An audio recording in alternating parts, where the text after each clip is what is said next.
move to question time. I call Senator Cash. President, and my question is to the Minister representing the Prime Minister, Senator Wong. Last July, the Prime Minister stood before Australians and said that inflation had turned the corner. The reality for Australians is inflation is now rising again, prices are higher, and families are facing the real risk of interest rates staying higher for longer. Will the Prime Minister apologise to Australians for stating that inflation had turned the corner when the evidence now shows inflation is increasing again under his government's policies? Thank you, Senator Cash. Minister Wong. Thank you, President. It is the case that inflation is higher after those last inflation figures than we would like, but it is also the case that those inflation figures remain much lower than those that our government inherited when we came to power. And when we came to office, I would remind those opposite, I don't recall Senator Cash apologising for 6.1% inflation. I don't. Order. I do need to be able to hear Senator Wong. Order. Minister Wong, please continue. As I said, when we came to office, inflation was at 6.1%, and as importantly, Senator Dowling knows this, it was rising. It was rising. It is now much lower than that, and we know Australians are under pressure, which is why easing cost of living pressures has been this government's #1 priority since coming into government. Rolling out cheaper medicines, more bulk billing, student debt relief, backing higher wages and more tax cuts from the 1st of July. Now, what is interesting about that list, and we can talk a bit more about this, and I hope Senator Cash might return to this issue in her next question, because I think what is interesting is that so many of the things that this government has done to try and deal with cost of living relief have been opposed by Senator Cash and the Liberal Party and the National Party. What is interesting is they come in here, loudly interject, talk about cost of living, meanwhile voting to oppose cost of living measures that this government is seeking to roll out for the Australian people. So I think everybody understands which party of government is A party of government, and B, a party that is focused on what matters to Australians. Thank you, Senator Wong. Senator Cash, first supplementary. So no apology to the Australian people, even though on a daily basis they're living with your reality of your policies, rising costs in their weekly bills and at the checkout. Why can't the Prime Minister simply admit he got it wrong? Inflation hasn't turned the corner, and Australians are now paying higher prices, higher inflationary pressure, and are now at greater risk to the household budgets. Thank you, Senator Cash. Minister Wong. Well, I again make this point. We have a growing economy. We have inflation that is much lower than that which we inherited and well below its peak. We have wages which are growing at the fastest pace since 2012 and the lowest average unemployment of any government in the last 50 years. We have the smallest gender gap on record. We have record number of small businesses. We have solid business investment and record investment in public hospitals and, importantly, tax cuts for every taxpayer. 2 more grounds to come this year and next, and we have rolled out cost of living support, energy bill relief, cheaper childcare, cheaper medicines, 3 days early education, free TAFE, largest increase in rent assistance, student debt relief for 3 million, more bulk billing, free health advice through 1800 Medicare and 5% deposits, helping 16,000 first-home buyers. Thank you. Order. Senator Watt and Senator Ruston. Senator Cash, second supplementary. Thank you. Minister, do you still agree, or do you agree with the Prime Minister's statement that inflation had turned the corner? And if you do, on what basis, when inflation is now increasing again and Australian families are bracing for more cost of living pain? Thank you, Senator Cash. Minister Wong. I absolutely agree with the Prime Minister, and that evidence is in what I have just outlined, which is the comparison between inflation today and what we have seen over many years towards the end of your government. But I do want to make this point. We see the coalition again. Well, so sorry. You're the Liberal Party. I apologise. Forget that you're not the coalition. No coalition. Thank you. I'll take the interjection. We see the Liberal Party, the once proud economic managers in this country, unable to articulate a clear economic agenda, unable to prosecute any alternative policy because they are entirely focused on their own internal divisions. What an indictment of a party that used to pride itself on its economic management. They are nowhere when it comes to the economy. Thank you, Minister. Senator Polley. My question is to the Minister representing the Prime Minister. Australians rightly want their government focused on the things that matter to them, like tackling the cost of living pressures, strengthening Medicare and making childcare more accessible.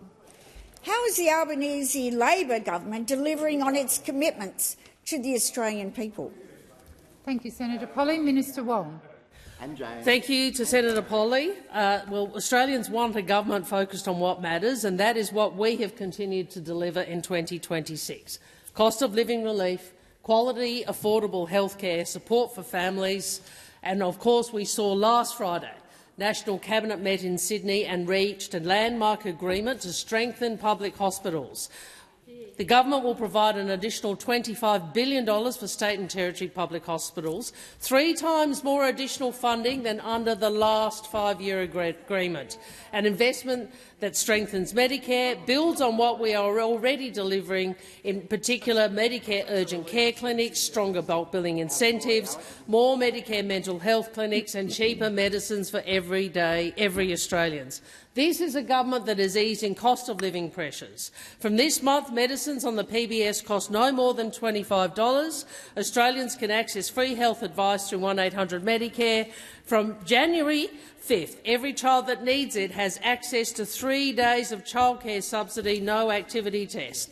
So what that demonstrates is that this government, since 1 January 2026, is continuing to deliver for Australians with support at home and also with advocacy in the world.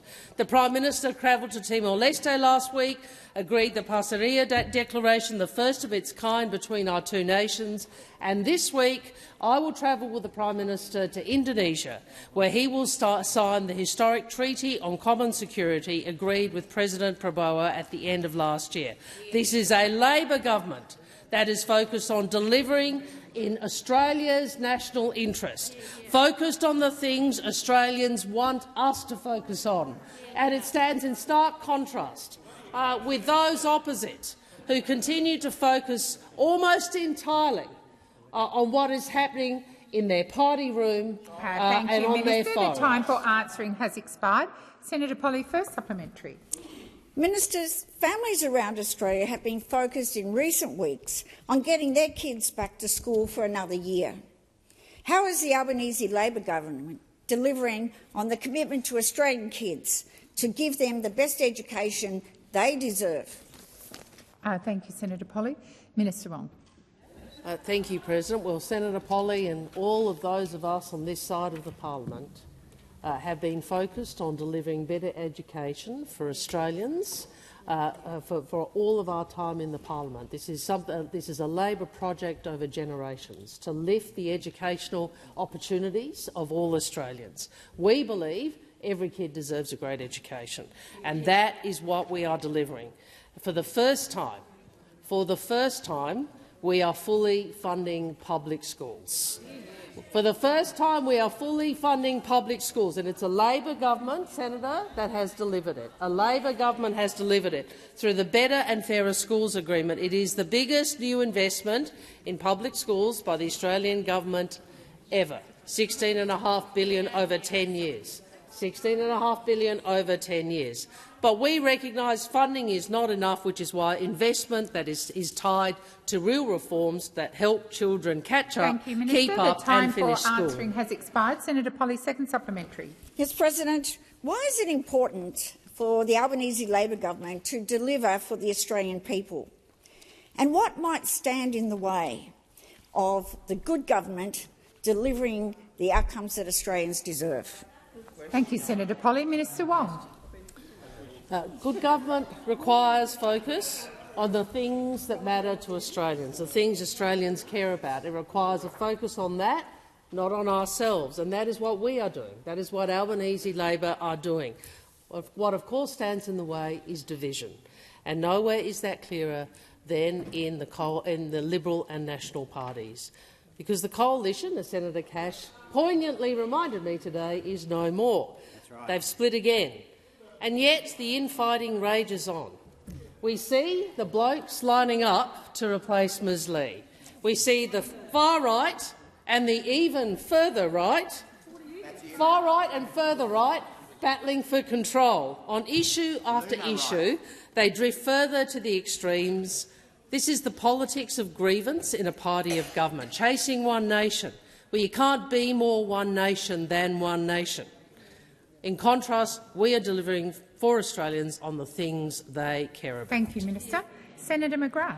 Thank you, President. My question is to the Minister representing the Prime Minister, Senator Wong. Families in regional Australia are being hit hardest by Labor's cost of living crisis, paying more for fuel, groceries, insurance, energy and transport, while having fewer services and lower incomes to absorb the blow. Order. Why has the Prime Minister persisted with cost of living and energy policies that compound price pressures for regional and rural Australians who have the least capacity to absorb them? Order. Senators Eyre and Watt. Minister Wong. Thank you, President. Well, Senator, I do welcome a question from you. Senator Watt. Oh, sorry, Senator Wong. Senators Ayres and Watt and whoever else was on this side interjecting. Minister Wong. Thank you. Well, I do welcome a question on regional policy from a Queensland Liberal, and I noticed the silence at the other end of the chamber, so I'm hoping that Senator McKenzie will remedy that at some point on regional policy. But that is where we part company, Senator, because I disagree with the proposition in your question. What I would say to you first is let's recall that it is this government that has supported a pay rise for all minimum and award wage workers. That takes the total increase to under Labor to over $9,000. Now, you would be aware, I'm sure, Senator, the extent to which there are minimum wage workers in regional Australia. They will benefit and will benefit from that. Superannuation guarantee has increased to 12%. We have bonuses for housing apprentices. We have paid pracs for nursing, teaching, social work and midwifery students, and of course we have boosts to Medicare. And I'm sure you know the extent to which health is an issue in regional Australia, the challenges that so many country towns have in accessing health services. Well, it is a Labor government, not a Liberal government, not the National Party, that is delivering health services into regional Australia. That is the reality. What I would also say is when it comes to energy policy, what is meant why there is upward pressure on energy prices is the division and dysfunction that your side of politics engaged in over a decade. And I would remind you, we're going back to the 2000s, where, of course, the National Party also split from the Liberal Party on energy policy. We are cleaning up the mess. We are bringing renewables into the system. The time has expired. Senator McGrath, first supplementary. In regional communities, higher fuel prices and freight costs flow directly into higher grocery prices and business costs. Senator Watt. Why has the Prime Minister failed to deliver relief for regional Australians facing higher everyday prices because of freight and fuel costs? Thank you, Senator McGrath. Minister Wong. Well, Senator, you would be aware that this government has continued to invest in services for regional Australia, in services for all Australians, has continued to advocate for wage increases, has helped deliver wage increases, including in the care economy, which have benefited Australians across this country. When it comes to energy policy, I would also make this point. We know that what happened when you were in government is capacity exited the system, and we know that many coal-fired power stations flagged that they were going to retire, and you did nothing about this. Now, we are engaged in a transition. We know it is tough. We know what it has meant in terms of prices, but we are dealing with shifting from a grid and an energy system which was declining to a clean energy, more reliable system for the future. Senator McGrath, second supplementary. Regional households are facing rising insurance premiums, unreliable energy supply and limited access to services. What does the Prime Minister say to regional families who are paying more for insurance and energy, waiting longer for essential services and being told to hang on when his government's policies are making everyday life harder, not easier?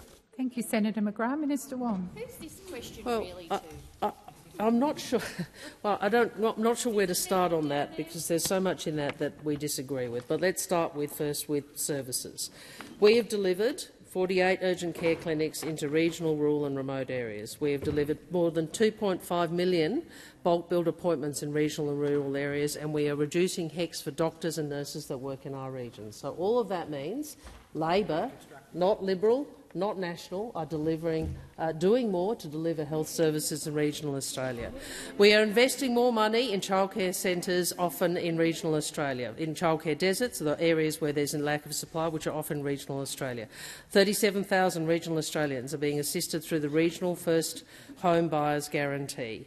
450,000 households in rural and remote regions are being assisted through the increase in the maximum rent assistance by 45%. The government stepped in to keep REX operational.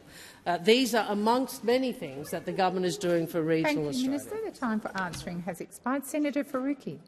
Thank you, President. My question is to Minister Wong.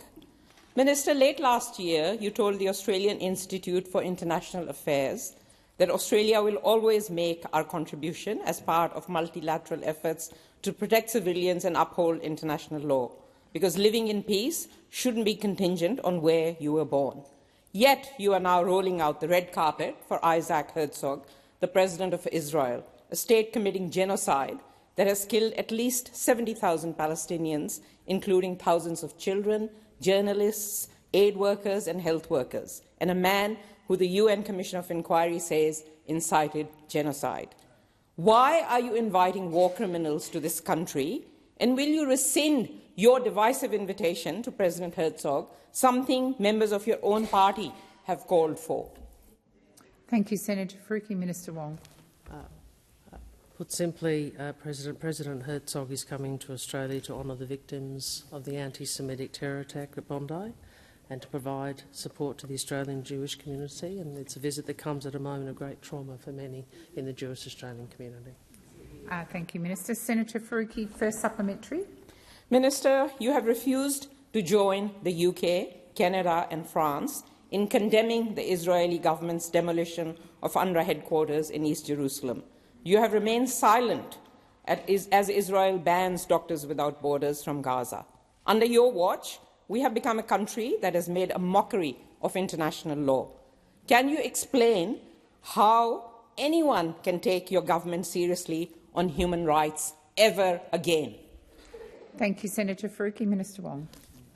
Well, thank you. The Greens political party have for more than 2 years spread misinformation about Australia's position and actions. The Australian government did in fact issue a statement objecting to Israel's actions. We did so at the UN Security Council on the 28th of January. I note that the Greens political party have ignored this, just as they have ignored all statements that we have made with partners calling for unimpeded humanitarian aid. So, the Greens political party seeks to provoke anger by saying statements are words, then they try to provoke anger by saying that there aren't enough statements. I think everyone understands the approach that is being taken. Thank you, Minister. Senator Faruqi, second supplementary. Minister, tens of thousands and likely hundreds of thousands of Palestinians have been killed, over 500 since that farce of a ceasefire. These actions are by a country you continue to call friend, trade weapons with, and invite their president here. Minister, have you stopped pretending to care at all? Will you be next rolling out the welcome mat for Putin? Thank you, Senator Faruqi. Minister Wong.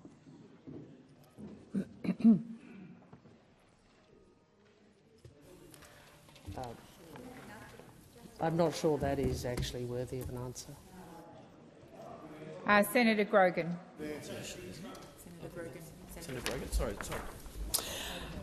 My question is to the Minister representing the Treasurer, Senator Gallagher. The OECD's latest report provides a powerful endorsement of Australia's economic position, highlighting the Albanese Labor government's economic and fiscal strategy that delivered a soft landing while avoiding a recession and keeping more Australians in jobs. How has the government's responsible budget management allowed the government to manage pressures at the same time as providing cost-of-living relief for Australians? Good question.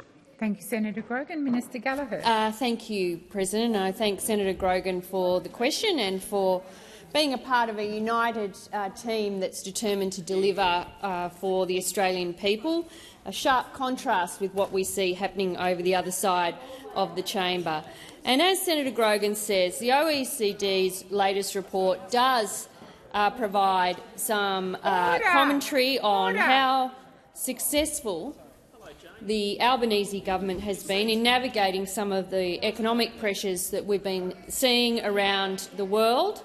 And in fact, I can see Senator Hume interjecting here, and I'm happy to read out the quotes, and there are a number of them, from the OECD about how Australia was able to achieve a soft landing, that we've managed to avoid a recession. Presumably you're all pretty pleased about Senator that Hume. over there. That it was supported. This is a favourite for Senator Hume. Supported by prudent fiscal policy. Prudent fiscal policy. That we were able to provide cost-of-living supports to households, and in the absence of this impetus, Australians may well have experienced a recession during 23-24, showing that the decisions that we took at those critical moments to support the economy have been so important. The economy is growing, wages are up, pay packets are growing at fastest pace since 2012. We've got a very low unemployment rate at 4.1%. We've managed to create 1.2 million jobs, 3 out of 5 full-time, 4 out of 5 in the private sector, the smallest gender pay gap on record, record number of small business, solid business investment. We've managed all of that and been able to invest in those key services like hospitals that Senator Wong just took us through, and provided tax cuts, with more tax cuts coming for every taxpayer. Thank you, Minister. Senator Grogan, first supplementary. Thank you, President. That's a lot of very good news. If I could now ask about MyEFO, the Albanese Labor government identified a further $20 billion in savings, bringing the total savings and reprioritisation since coming to government to $114 billion. How has this approach allowed government to invest in cost-of-living relief to assist Australian households? Good question. Thank you, Senator Grogan. Minister Gallagher. Thank you, and I thank Senator Grogan again for that question, because finding savings across our budget has been an important part of our fiscal strategy. And in MyEFO, we did find another $20 billion. Now, compared to when we came to government, the budget position has improved by more than $233 billion over the 7 years. Debt is $176 billion lower in 25-26, and we have saved $60 billion in interest costs on that Liberal debt that we inherited. We've managed to deal with lowering real payments growth, and those savings have allowed us to reprioritise, to repair the budget, to pay down debt, but importantly to build up those services that those opposite spent their entire time in government tearing down, Senator like hospitals, McKenzie. like Medicare, like investment in early education and care, like investment in schools, all of the services that the people of Australia rely upon. Thank you, Minister. Senator Grogan, second supplementary. Thank you, President. The Albanese Labor government knows how important quality hospital care is for Australians. Last week, I know I was delighted to see the Prime Minister reach agreement with the states and territories on additional funding for the nation's public hospital system. How has responsible budget management supported important investments in hospitals and in Medicare to ensure Australians can get the health care when and where they need it? Thank you, Senator Grogan. Minister Gallagher. Thank you, President. I thank Senator Grogan for the question. And I think all Australians acknowledge that healthcare and access to healthcare and affordable healthcare is a #1 priority for all of us. And it has been a focus for the Albanese government. And it is a key part of our ability to provide additional cost of living support whilst we deal with the inflation challenge across the economy. So investments in urgent care clinics, investments in Medicare, tripling the bulk billing rate, and we're already seeing the good and positive data coming out of that, with more and more Australians being able to access bulk billing. But hospitals are an important part too, and we've reached agreement with the states and territories, provided that additional investment and been able to fund that within making sensible provisions for an agreement like that within MyEFO. And it's because of the approach we've taken to find savings, to reduce waste, to pay down debt, to deliver surpluses, to lower the deficits, has allowed us to make these important investments. Senator Lambie.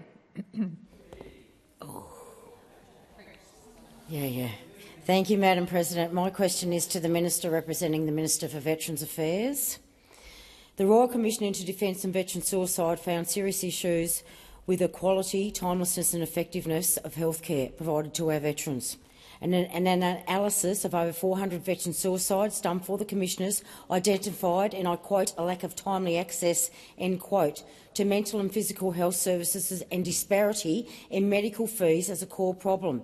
They also pointed to Defence's complex accounting system, ill-defined authority and a lack of accountability. Can the Minister please give me clear examples of what the government has put in place to address the mental health issue of suicide for Australian veterans? Thank you, Senator Lambie. Minister McAllister. Thank you very much, President. And Senator Lambie, I thank you for the question and also for alerting my office of your interest in this policy area. You're right that the Royal Commission told us a great deal about what veterans required and the shortcomings in the experience veterans had had in their period post-service, and we are determined to act on it. The Royal Commission had a particular focus on the broader wellbeing of defence personnel, veterans and families, and it was really aimed at preventing harm and supporting early intervention. And the government's approach really reflects that. We have shifted our focus to that lifetime wellbeing accordingly. Some of the concrete actions include, of course, the establishment of the Defence and Veterans Service Commission, and a wellbeing agency will be up and running this year. And we've also released a Defence and Veteran mental health and wellbeing strategy. Critically, in the 25-26 MyEFO, the government provided $58.3 million over 3 years to strengthen mental health support for veterans across the continuum of care. That includes expanded access to mental health treatment plans and to provide proactive, continuous and connected care for veterans experiencing mental health conditions. And those new arrangements will commence from the 1st of July 2026. As part of the 25-26 budget, the last budget, we also extended the military and veteran psychiatry training program. That provides psychiatry registrar training placements in military and veteran mental health. And that initiative seeks to improve access to psychiatrists who have specialist training in veteran and trauma-focused care. It's also important that we've worked to speed up processing times for claims. What that means, as you, I'm sure, understand, is that support can flow to veterans faster, and we're working to improve that because we know that that, in turn, has an impact on veterans' mental health. Thank you, Minister. Senator Lambie, first supplementary. Well, thank you for that, because I spent most of my Christmas break finding beds in psych wards for veterans in extreme mental distress. That tells me the department is failing miserably. Can the Minister tell me exactly how many psychiatric beds are available across the country right now, and on average how long it is taking to get a bed? Because I know. Thank you, Senator Lambie. Minister McAllister. Thanks very much, President. So the Department of Veterans Affairs works with the hospitals across the nation to make sure that appropriate mental health beds are funded and available for veterans when they need them. We are conscious of how challenging this is, Senator Lambie, and so in addition to that, we're working to expand innovative mental health programs that are in the community, which takes some of the pressure off those inpatient admissions. We're also working to improve availability of appropriate training and therefore care for veterans through the Military and Veteran Psychiatry Training Program, which I referenced in my answer to your primary question, and that of course provides those placements that skill up medical personnel in military and veteran mental health. I did want to remind people that if you are seeking mental health support, a possible contact is to go through Open Arms, which is 1800 011 046. Thank you, Minister. Senator Lambie, second supplementary. Thank you. The Department of Veterans Affairs has apparently given contracts to providers of psychiatric care. I know there are two providers. MCOA is one of them. The other appears to be a national secret for God knows what reason. I want to know the name of the other provider, and I want to know why these providers' fees are as much as double or triple the amount of any other provider out there. Thank you, Senator Lambie. Minister McGrath. Minister McAllister, sorry. Just promoted you, Senator McGrath. Thanks very much, President. Order. Senator Lambie, it's a serious question, notwithstanding the notwithstanding interjections. Yes, thank you, Senator Walsh. Senator Lambie, I'll have to come back to you on the second contractor. I don't have that information with me.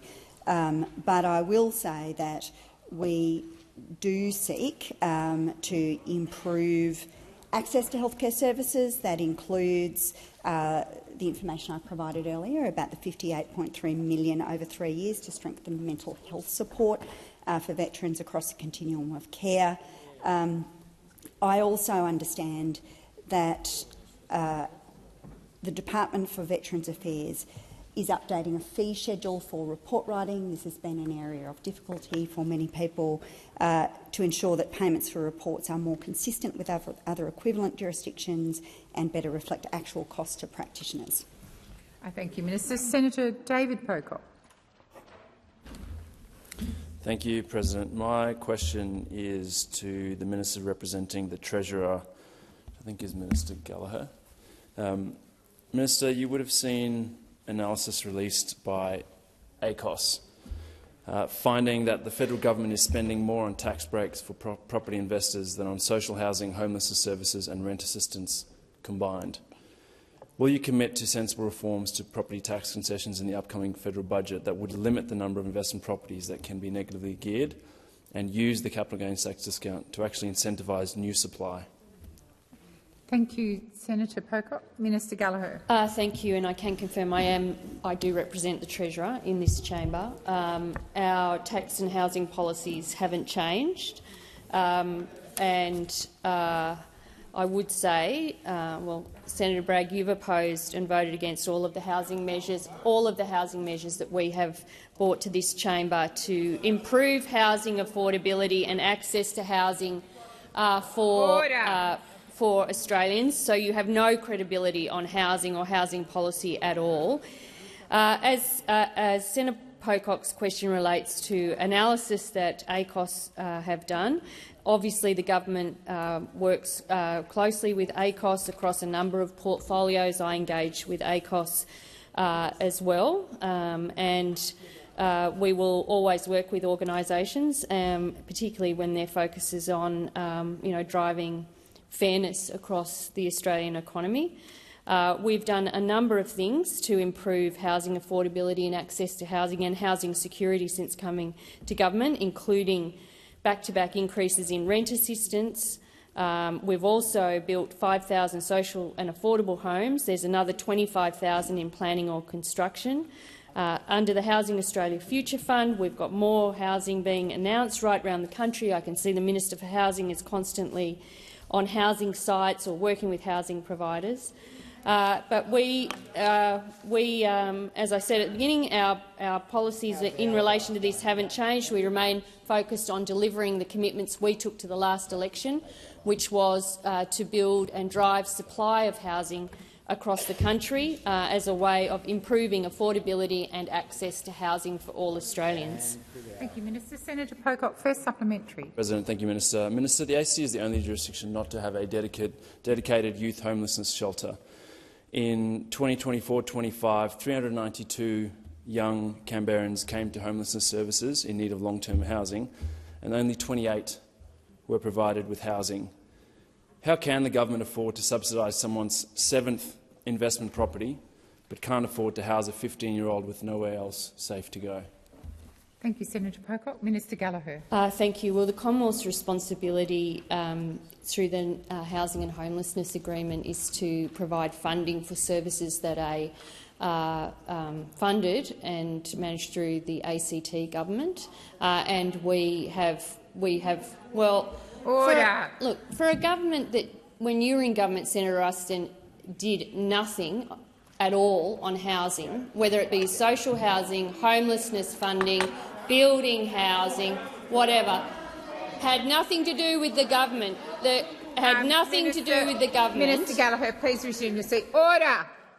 I remind those on my left that this is Senator Pocock's question, and your interjections are disorderly and disrespectful. Minister, please continue. Thank you. And so when we have come to the housing issue, we have looked at every part of the housing spectrum. Our investment is 20 times what the previous government spent over an entire decade. So actually listen to that, Senator Ruston. When you built 373 social and affordable homes in 9 years, we are on target for 55,000. Thank you, Minister. Senator Pocock. Second supplementary. Mr. President, thank you, Minister. Minister, I commend the government's investments in housing and note your reference to the Housing Australia Future Fund. But the fact remains that due to the low rate of youth allowance, young people are being excluded from the new social housing being provided under the Housing Australia Future Fund. To the broader question about our system that is subsidising the 1% of Australians who own 25% of investment properties while not ensuring young people can have access to social housing, how can your government think that that is an acceptable status quo? Thank you, Senator Pocock. Minister Gallagher. Well, we are investing in social housing. That's what we're doing. We are looking at every single way we can make housing more affordable and more accessible, whether you're someone who is homeless all the way to home ownership. If you look at every intervention we are making across the board, through Housing Australia Future Fund is one aspect of that. The social and affordable homes that we're building with the states and territories are another. The access to 5% deposits is another way of doing it. Working with the housing sector is another way of doing it. And those opposite have no credibility on this. You can interject as much as you like, but the reality is you didn't have a housing minister, you didn't work with the states and territories, you didn't invest in housing. Just over 300 houses in 9 years. Resume your seat. Minister Wong. Could you call Senator Bragg to order, please? I have called Senator Bragg to order. I've reminded the opposition that this was Senator Pocock's question. And Senator Bragg, perhaps in the 8 seconds that are left, you could just be quiet. Minister Gallagher. Thank you. And we look forward to working with any senator who's genuinely interested in the housing issue to continue to improve affordability and access to housing in this country. Thank you, Minister. Senator Bell. My question is to the Minister representing the Treasurer, Senator Gallagher. Under Labor, homes are more expensive and harder to find, yet foreign owners are allowed to dodge the vacancy rules and keep thousands of ghost homes off-market while Australians struggle to find a home for their families.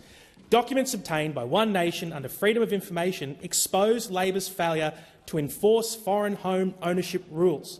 According to the government records, there are at least 50,000 foreign-owned ghost homes across Australia. And worse still, the Treasurer has admitted in writing that foreign owners are evading the rules, with 83% or more not lodging compulsory vacancy reports with the ATO.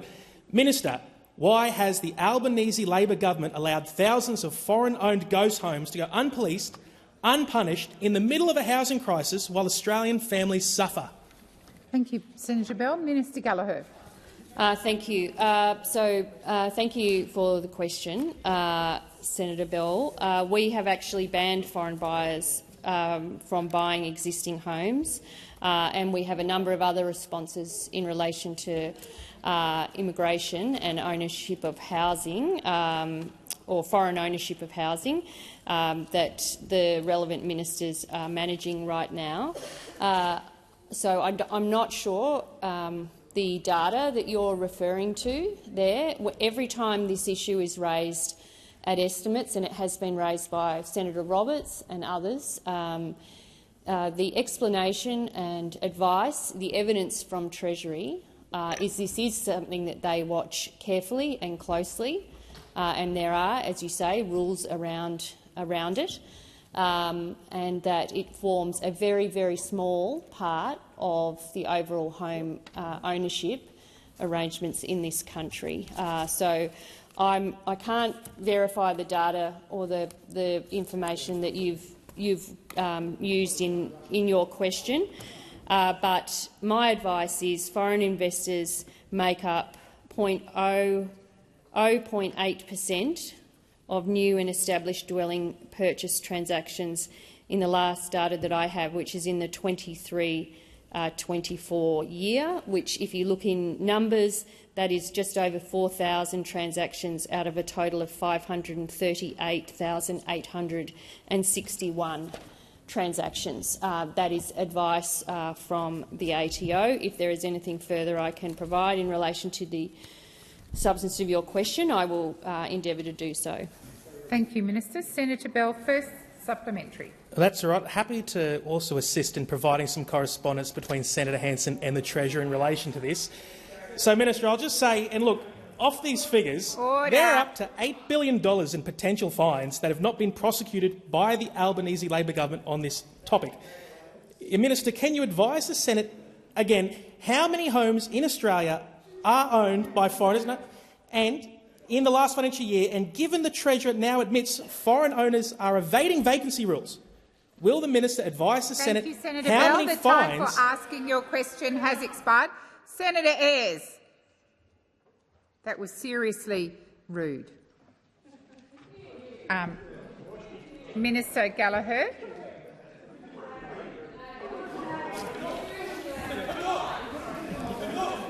Order. Order.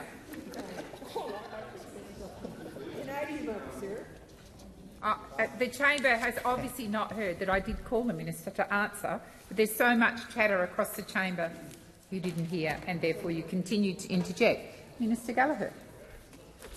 Thank you. Well, of course, there are rules around foreign investment in residential property, and the government expects those rules to be followed and enforced. And as I said, based on the data, the latest data that I have, foreign investors account for approximately 0.8% of property transactions of new and established dwelling purchases in Australia, and that total foreign investment in residential real estate has significantly dropped since its peak in 2015-16.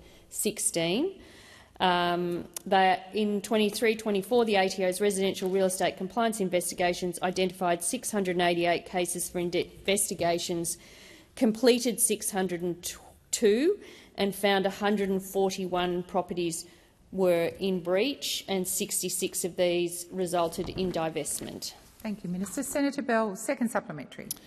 Minister, Australians need more housing, but Labor's weak enforcement protection protects thousands of these foreign-owned ghost homes instead of Australian families. Will Labor put all Australians first and adopt One Nation's permanent ban on foreign purchases of Australian homes, not just new homes, or will you keep propping up a loophole-ridden system that locks Australian families out of home ownership?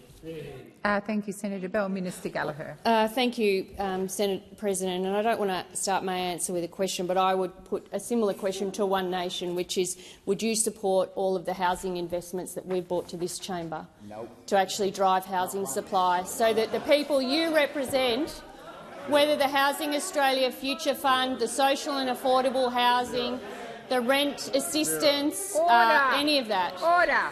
Every single measure that we have brought to this chamber to get support for driving an increase in housing supply, which is the single best thing we can do to increase access and affordable housing in this country, my memory is One Nation has voted against it. So in relation to foreign investment, we have tightened the rules. There is compliance action underway. It forms a very small part of the residential housing market, 0.8%. Senator Bell, we could do a lot more together if you voted for some of the measures that we've brought Sheldon. here. My question is to the Minister representing the Minister for Employment and Workplace Relations, Senator Watt. It's been more than 3 years since the government's Secure Jobs, Better Pay reforms passed the parliament. How much have wages risen since these reforms have came into effect, and how's helping everyday Australians with the cost of living challenges? Thank you, Senator Sheldon. Minister Watt. Thanks, President, and thanks, Senator Sheldon. As Senator Sheldon well knows, the Albanese Labor government is focused on delivering on our commitments and delivering real cost of living relief for Australians, delivering better pay and conditions for workers around the country, because that is a key part of supporting Australians with cost of living pressures. The Secure Jobs Better Pay Act was passed by the Albanese Labor government in December 2022 to improve wages, reinvigorate enterprise bargaining, address the gender pay gap and improve job security. And now, as a result of these reforms, workers covered by enterprise agreements are enjoying the strongest wages growth in the nation. The latest Employee Earnings and Hours survey shows workers on enterprise agreements earned an average of $1,746.10 per week in May 2025, and that's $153.30 more than in 2023 before that legislation passed. This 9.6% rise is the biggest increase across all methods of settling pay. More than 4.5 million people now have their pay set through enterprise agreements, highlighting their importance in Australia's wage-setting system and the effectiveness of Labor's Secure Jobs Better Pay Act reforms. These figures show the Same Job, Same Pay reforms are delivering not only for all Australian workers but also specifically for working women. Women on enterprise agreements earned an average of $1,542.30 per week, 12.4% more than the average across all methods of setting pay for women. This reflects the role that good faith bargaining plays in supporting better pay and financial security for women across the workforce. This data clearly shows the Albanese government's reforms are helping workers on enterprise agreements experience the strongest wage growth across all forms of setting pay, and it shows the Albanese government has got wages moving again to help Australians with their cost of living pressures. Thank you, Minister. Senator Sheldon, first supplementary. Thank you, Minister. That's making real difference. Minister, wage increases are a top priority for the Albanese Labor government to support Australian families. How important is it that wages continue to keep pace with rising costs, and what would it be at risk if wages were cut? Minister Watt. Thanks again, Senator Sheldon. It is absolutely vital that Australians' wages continue to rise, particularly for low and middle-income earners. Lifting wages is a key part of our government's laser-like focus to reduce the impacts of cost of living pressures. But at every stage, we've seen the Liberal Party oppose any measure we've put forward to increase the wages of working Australians. They voted against our reforms in the last term, and current Leader of the Opposition, Ms Lee, has said she absolutely wants to start a new battle with us over industrial relations. Now, we know Ms Lee is certainly fighting many battles on many fronts at the moment, and that's just within her own party room. We saw that on display last week when her own shadow ministers were caught on film in their own boys' own adventure, plotting against Susan Lee's leadership, mere hours after Senator Patterson had rung into radio to back in Ms Lee on radio. There he was with Senator Duniam, Senator O'Sullivan, plotting to dump the first woman leader of the Liberal Party. If you don't support the leader, you stand aside. Thank you, Ted's Senator words, Watt. not mine. Senator Sheldon, second supplementary. While it's vital that Australian workers are being paid what they deserve for their days at work, it's even more vital that they have a job in the first place. Minister, can you outline how many more Australians are in work now under the Albanese government's and why the dignity of having a job is so important. Thank you, Senator Sheldon. Minister Watt. Thanks, Senator Sheldon. There are currently more than 14.6 million Australians in work, which is a record number of Australians in work, with unemployment falling to 4.1%. And while the Albanese government is focused on the jobs of Australians, we know that the only jobs the Liberal Party is focused on are their own. Today we read about the current opposition leader's pitch to the Nationals to get back together. And the key condition is that the— Minister Watt, please resume your seat. Senator Scarr. Direct relevance. There's absolutely no relevance. I'm sure Senator Sheldon must be very disappointed the minister isn't being directly relevant. You don't stand up and have a debate. Minister Watt, I will direct you back to Senator Sheldon's question. Oops. Yep. Yeah. And the key condition of the jobs deal for the three rogue senators is that they be benched off the front bench for 6 months after breaking shadow cabinet solidarity. I was thinking to myself, when is another example where we've seen 3 people sidelined for breaking the rules of the game? And there it was, Sandpapergate, that infamous time when we saw 3 of Australia's top cricketers sidelined for months after being banned for ball tampering. And now we see in here Senator McKenzie as the new Steve Smith, the leader who should really know better, Senator McDonald, David Warner urging them into a scrap, and poor old Senator Cadell, Cameron Bancroft, the new guy who's been led astray. You are focused on your jobs. We're focused. Senator Patterson. Thanks. Order. Order. Order. Senator Patterson is on his feet. Order. Senator Watt. Senator Watt. Senator Patterson will ask his question in silence. Thank you, President. My question is for the Minister representing the Treasurer, Senator Gallagher. Minister, this afternoon the Reserve Bank Board increased interest rates by 25 basis points. How much will this rate rise increase monthly repayments for someone on an average mortgage of $600,000, and how much extra is this a year? Thank you, Senator Patterson. Minister Gallagher. Thank you, President. I thank Senator Patterson for the question, and I'm not here to give individual mortgagees financial advice on how much. Well, it depends on the terms of the mortgage and the amount of the mortgage. Clearly, what I would say is that no one with a mortgage will be happy with the decision of the bank today. And just reading through the decision of the statement by the Monetary Policy Board, which I'm sure you've all read through as well, it does go to the issues that have determined or that have fed into making their decision today. Minister, please resume your seat. Senator Patterson. Thanks, President. On direct relevance, the question was about how much more someone on an average mortgage will pay. If the minister doesn't know, she should just say so. Thank you, Senator Patterson. The minister is being relevant. Senator Wong. Yeah. Of her answer. Order. Order.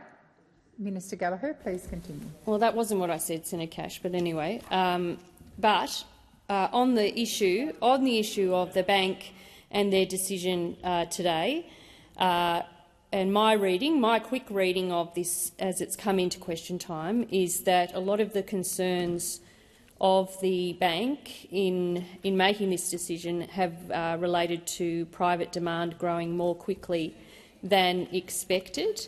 And that's why the decision this government's taken about how we can provide cost of living help to households, much of which you've opposed, whether it be in Medicare, whether it be in cutting student debt, whether it be in tripling the bulk billing rate, whether it be in some of the energy rebates which have come off now.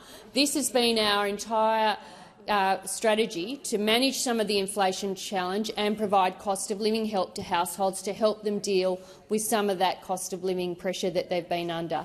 That is the strategy that we came to government and inflation was running at 6% and accelerating, and it's the strategy that we continue to focus on as we deal with the inflation challenge across the economy. Senator Patterson, first supplementary. Thank you, President. IFM Investors Chief Economist Alex Joyner said today, and I quote, "We already have fiscal policy getting looser, but it could be even looser than we expect. The fiscal guardrails have come off." Minister, if even industry super thinks you have a problem, isn't it clear that the government's arrogant and stubborn refusal to even acknowledge the problem of government spending fuelled inflation means every Australian mortgage holder and renter will today pay the price? Thank you, Senator Patterson. Minister Gallagher. Thank you. Well, I also note that economists, if you got them all in a room, I think 10 economists in a room, you'd have 10 different answers. And so what I would also say back to you, Minister, please resume your seat. Order. Order. Senator Patterson was heard in silence, and the minister will also be heard in silence with her answer. Minister Gallagher, please continue. Thank you. What this government has done is improved the budget by $233 billion. We've found $114 billion in savings, something that those opposite never were able to do. And your plan going into the last election was higher taxes, lower wages, bigger deficits and more debt to build those nuclear power stations. So aren't we lucky that that plan wasn't pulled off? Minister, thank you. Minister Wong. I'd ask you to call Senator Ruston to order. I did call Senator Ruston. There were quite a few interjections, so she may not have heard me. I repeat once again, please allow the minister to answer with silence from the chamber. Minister Gallagher. Thank you. And in the perhaps if I finish with the RBA's statement from their statement on monetary policy, where they say the near-term upward revision is driven by private demand and the contribution of public demand to year-end GDP growth has continued to ease in recent quarters as expected. Thank you, Minister. Senator Patterson, second supplementary. Thank you, President. HSBC Chief Economist Paul Bloxham said, and I quote, "The primary driver of the pickup of inflation is not strong demand. To the extent that demand is playing much of a role, it is that public demand growth has been strong due to government spending. Given the Prime Minister and the Treasurer took credit for rate cuts, do you now accept responsibility for this rate rise?" Thank you, Senator Patterson. Minister Gallagher. Thank you. Well, on government spending, we have delivered the first back-to-back surpluses in almost 2 decades, something that the Governor herself has drawn attention to as being helpful. Patterson. We have returned 70% of all tax receipts to the bottom line, when you only returned around 40%. Debt is $188 billion lower in 24-25 than what was forecasted prior to the 22 election, saving $60 billion in interest costs, and we have managed to restrain average real annual spending growth to 1.7% over the 7 years to 28-29. That is the budget doing what it needs to do, responsible budget management. Sorry. Senator Ruston, that was extremely rude. You noted a football match, and if I hadn't have seen the senator on his feet, the clerk would have advised me. Senator Patterson. Thanks, President. On direct relevance, the minister's not yet said whether the government accepts responsibility for the rate rise. Thank you, Senator Patterson. There was more to your question than that, and the minister is being relevant. Minister Gallagher. Thank you. And so we have taken decisions in the best interests of the economy to manage the budget in a responsible way, to find savings and to make investments where we need to make those investments, in areas like health, in areas like payments for people on low income, in areas like housing, dealing with climate change. Has expired. Senator Whittaker. Thank you, President. My question is to the Minister representing the Minister for Health and Ageing, Senator McAllister. Delivering cost-of-living relief and accessible quality healthcare is a key priority for the Albanese Labor government. Last week, the Prime Minister secured a historic funding deal to deliver record funding to state and territory hospitals and secure the future of the NDIS. What has the government done to deliver high-quality health services for all Australians through the National Health Reform Agreement? Thank you, Senator Whittaker. Minister McAllister. Thanks, President, and thank you, Senator Whittaker, for that question, because last week's agreement really matters. It means $25 billion in additional funding for our public hospital systems. It means that the Albanese Labor government will deliver 3 times more additional funding for public hospitals than under the last 5-year agreement, supporting the doctors and the nurses who are the backbone of our public health system. And it means that under this deal, delivered by the Prime Minister, Commonwealth funding for state-run hospitals will reach a record $219.6 billion in the period to 2031.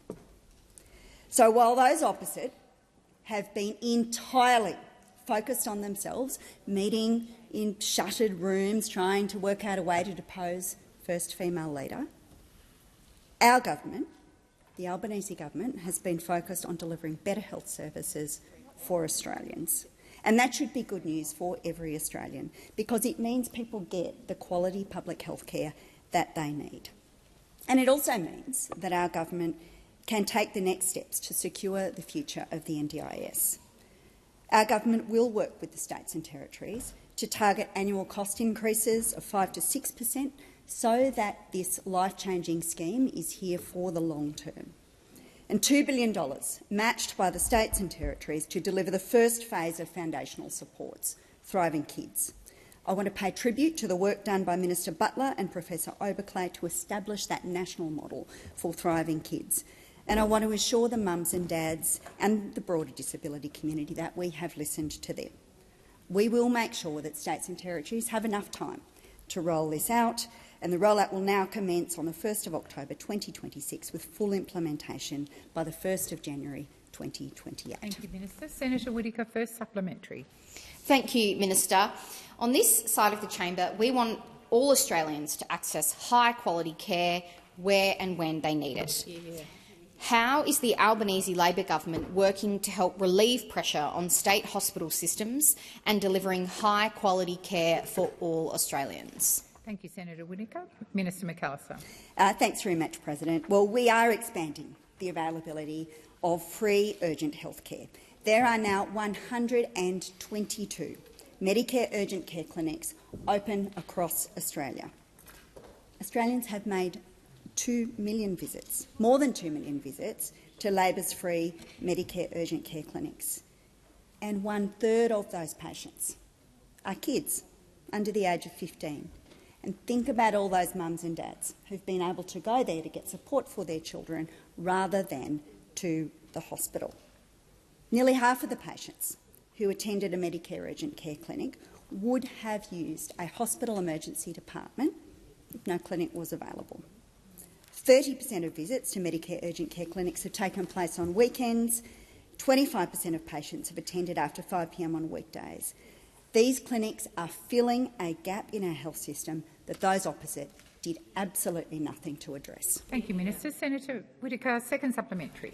Thank you, President, and thank you again, Minister.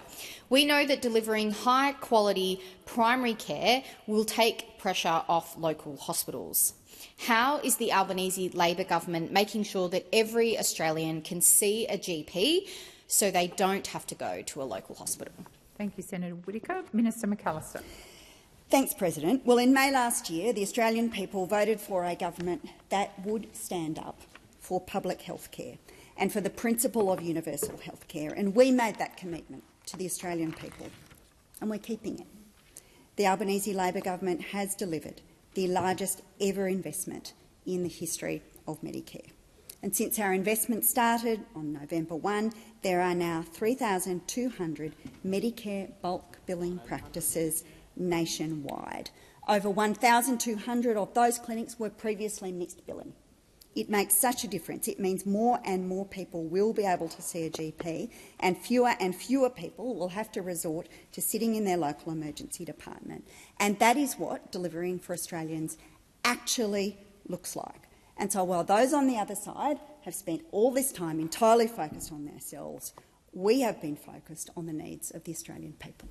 Thank you, Minister. Minister Wong. Thank you, President. I'll ask that further questions be placed on notice. Thank you.